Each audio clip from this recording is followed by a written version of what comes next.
gelmekten sakınanların yurdu ne güzeldir. İçinden nehirler akan adın cennetlerine gireceklerdir. Kendileri için orada diledikleri her şey var.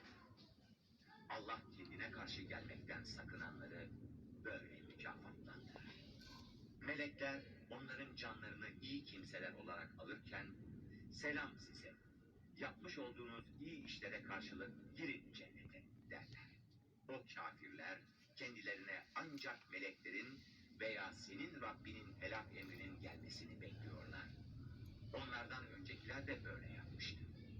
Allah onlara zulmetmedi.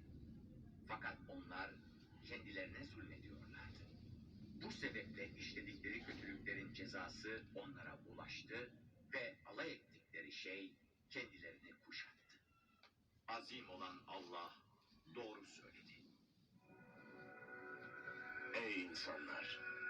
Size Rabbinizden bir öğüt, gönüller derdine bir şifa, müminlere bir hidayet ve rahmet geldi. Vav Radyo.